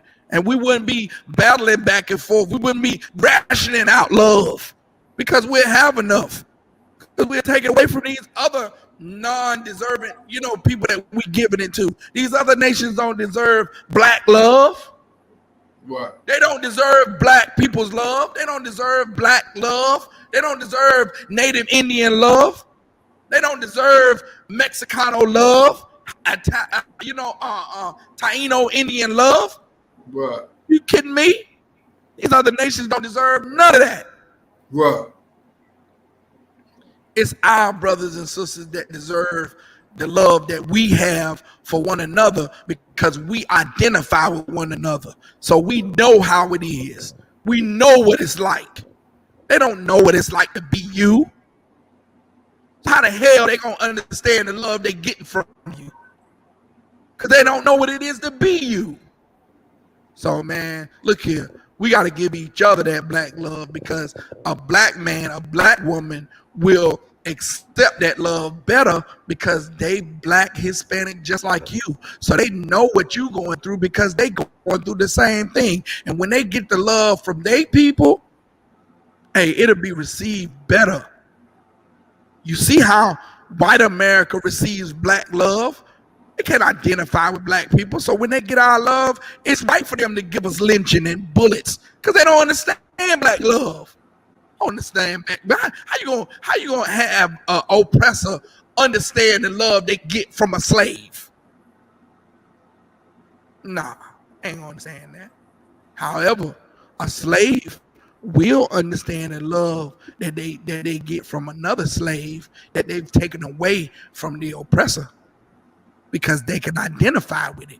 Because they're doing the same thing. They're removing their love from their oppressor and giving it to their people. They're starting to favor their own people when the oppressor doesn't. You understand? So with that, man, clap it up. The water for everybody joining us for tonight's Brotherhood class. You understand? The water for Salakia Officer Boz holding it down for us. You know what I'm saying? We're going to read these announcements and close out the class, all right? We are Isupk, Under Commander General Yohana, start out at 1 West, 125th Street, Harlem, New York. rule for new brother and sister. When a new brother or sister comes into the school, they are off limits for 6 months. They ought to be saluted only. They're here to share themselves with the world. If they need transportation, the teacher will arrange it. After 6 months, if a brother or sister has an interest in a particular person, he or she must get permission from the head to speak to a brother or sister. There's another 6 months in which the brother and sister will court each other. After that 6 month period, the brother and sister will get permission from the head to marry. Tithes, which is a commandment, Numbers 18:21, Malachi 3:8-10, means 10th in the Hebrew, Ma'ashara, 10th of every penny, 10% of every penny of any increase that the Most High gives you, give to the Treasury Department or the teacher. Priest fund, which is a free will offering, not mandatory. A free will offering for priests, not mandatory. Whatsoever amount you would like. Upcoming Holy Convocation. Upcoming Holy Convocation will be sundown June the 12th here at the Charlotte School. It's the closing of the Feast of First Fruits.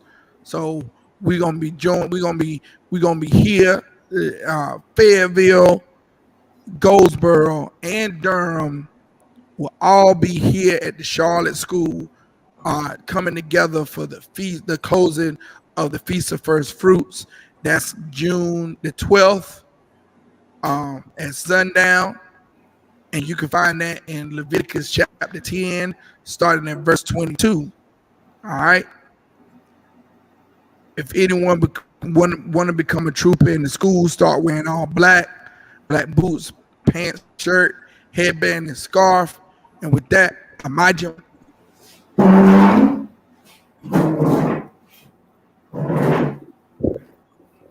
Wapin Kwadum means to face the east. We'll say the Lord's Prayer in the Hebrew.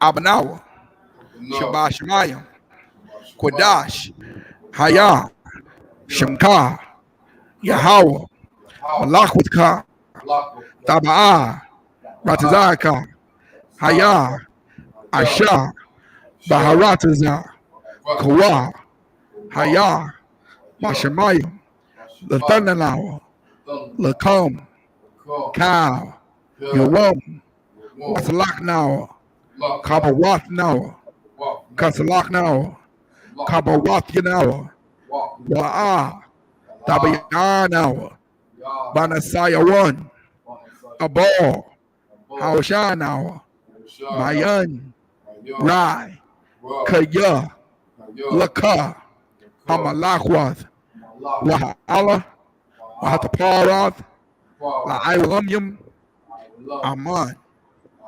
In English, our Father, which art in heaven, hallowed be thy name. Thy kingdom come, thy will be done in earth as it is in heaven. Give us this day our daily bread, and forgive us our debts as we forgive our debtors.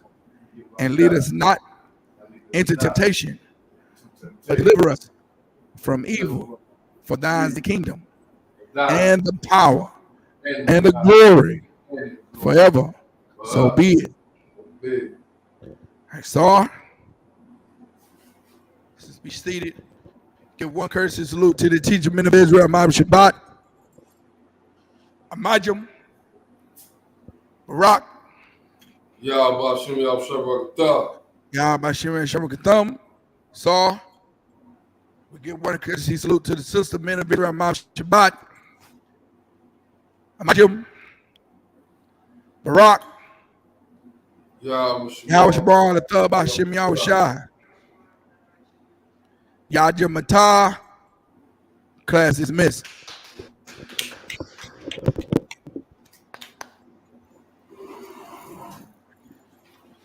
All right, shalom, okay, all right, shalom, shalom.